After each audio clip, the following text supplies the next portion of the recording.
man, people when their mama was out driving for Uber. I turned on Uber Eats like when I had 3 hours left, and I was really worried that I would not be able to hit this challenge. All the mileage I drove, I spent less than 10% of the money I made on gas, and I think that's pretty good. So last week was pretty rough. Actually, before I show the numbers, I have to show the proof because people will jump into the comments saying I'm lying.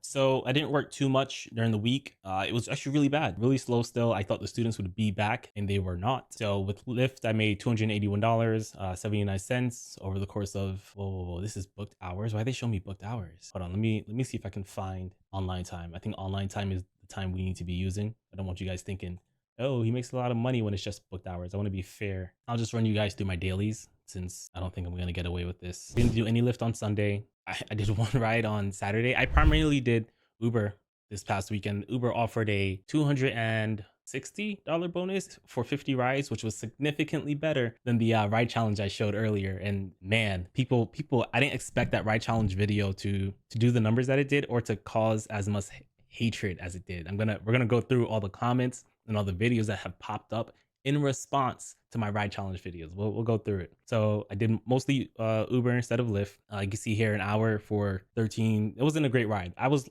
bored out of my mind because everyone and their mama was out driving for Uber. We all got the same bonus, and I'm a low tier driver on Uber, so I know if I get a good bonus on Uber, everyone above me is probably getting something better or similar. And everyone was out. Ron, I'm sure you've seen that if you tried Uber.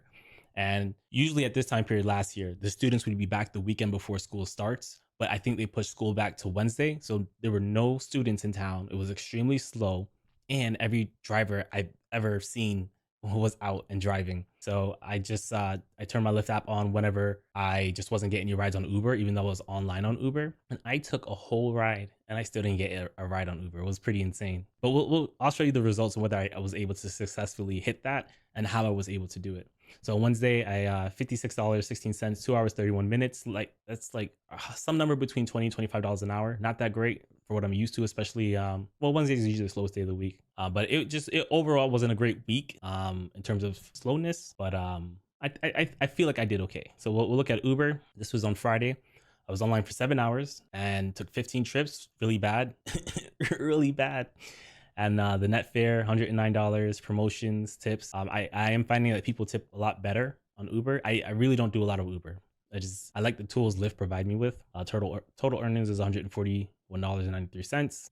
Saturday, I got a little smarter. On Friday, I was downtown a lot trying to get short trips in order to do this ride challenge that they had us, the quest. And I think everyone's plan was to do that. So I decided, all right, Saturday, we're gonna have to try something new if we actually want to hit these numbers. So I stayed on the outskirts of town. I stayed close to where I live. I just avoided staying downtown. Downtown just wasn't the best place to be, and it's usually never like that. However, and this is a point I say very often in my videos, if something isn't working for you, it's okay to go back and try something that didn't work in the past.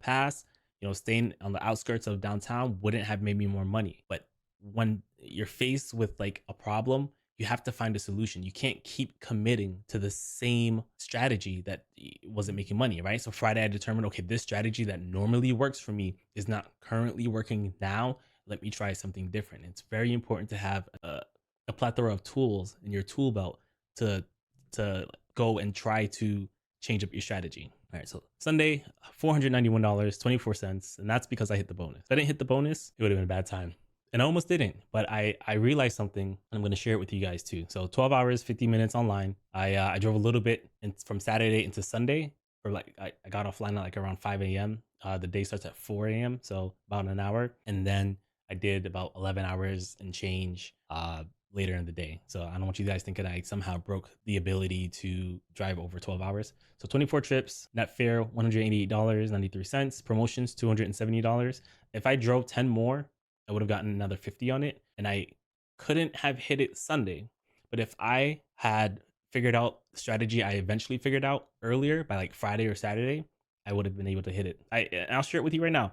I did not realize that I turned on Uber Eats very late.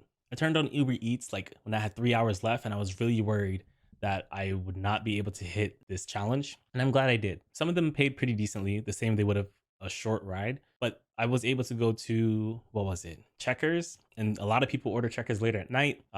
Checkers makes their food pretty quickly if they're not too busy. And I was able to get 3 orders. And then I realized if an order is stacked, right? If you get 2 orders at once, my initial fear was that that would be only be counted for 1 ride, but it's actually counted for 2 rides. So if you have a ride quest and you're kind of struggling to do it, you can just turn on Uber Eats, take some food deliveries, and sometimes the tips on those are really good. They tip up front, and it can help you. Like that's now that I'm sad that I didn't realize it earlier, but I'm happy that I can now apply that to my strategy for like the rest of the year. Like this is something I can think about when I'm determining what quest is the best and what quests I should just ignore. So I'm really happy with that. One thing I did see when I was doing some research online, if you take too many Uber Eats rides for quests, Uber would then send you more Uber Eats quests than regular Uber quests.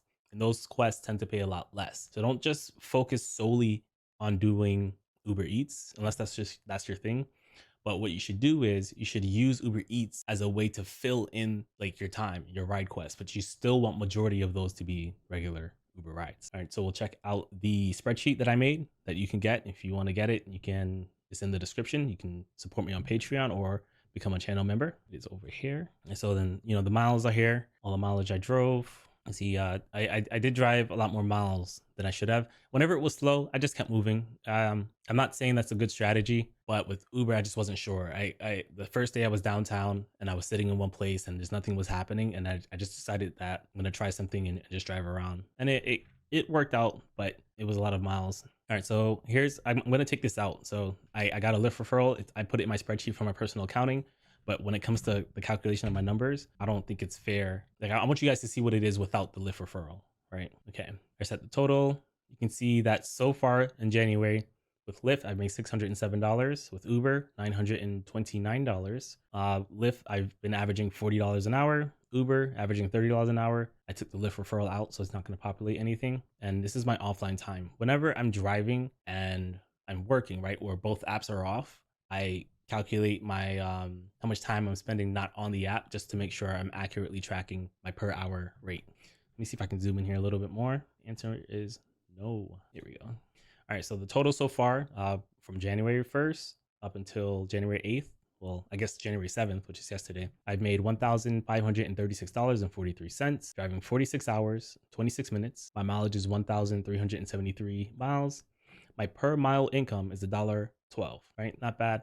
The average is 80 cents. So if you're doing 80 cents on a bad day, don't beat yourself up too much for it. That's what's average for rideshare drivers. My expenses so far is $118.74. I haven't put my insurance in there yet because I haven't had to pay for it yet.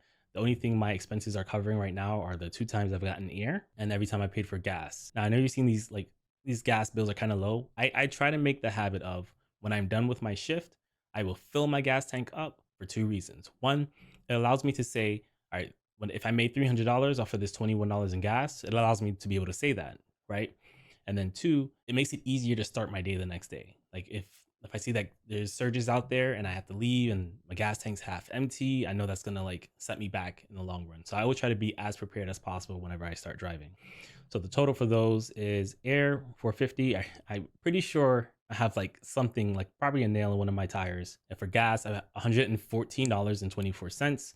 And what I really love saying here is, all right, I spent $114 on gas to make $1,536. I spend less than 10% of the money I made on gas. And I think that's pretty good. Some drivers out there are claiming they're paying 30-40% on gas. Well, I'm not going to say it's probably not true. It probably isn't true. But they usually don't have any accounting software or any sheet or some way to verify that that's true. They kind of go by head numbers or feelings and things like that. And why? Treat it like a business, know your numbers, and make decisions based off of your numbers. So this per hour is my expenses per hour. I don't really know why I included this in the spreadsheet. I just like seeing what the expenses per hour are so that I can, I guess, compare them to my per hour. My per hour is 33. My expenses per hour is less than $3. So my net would show that I'm making $30 an hour after expenses, but not after taxes. There is a way to figure that out. We'll slide over here. So this box automatically calculates how much of a write-off you'll get based off of the mileage that we enter. It'll take your taxable. It will then take that number, subtract it from your income to give you your taxable income. That's how it works. And at a 10% tax rate, my estimated taxes is $61.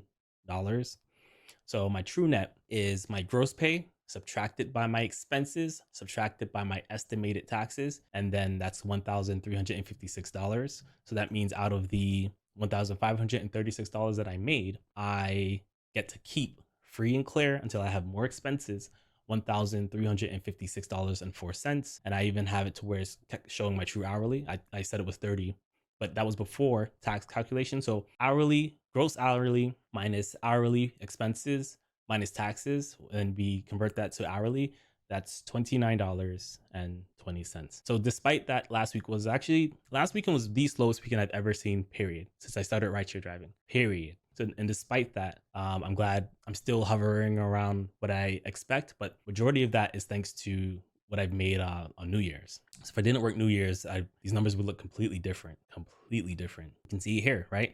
I struggled Wednesday, $20 an hour. That's gross. We're not talking about expenses. The same thing happened again Friday, Saturday, and it wasn't until I hit that bonus. But man, okay, we're wrapping up the how much Tristan made last week. We're gonna get to some touchy stuff right now. But before we do, I'm gonna look at the comments because it's gonna get real deep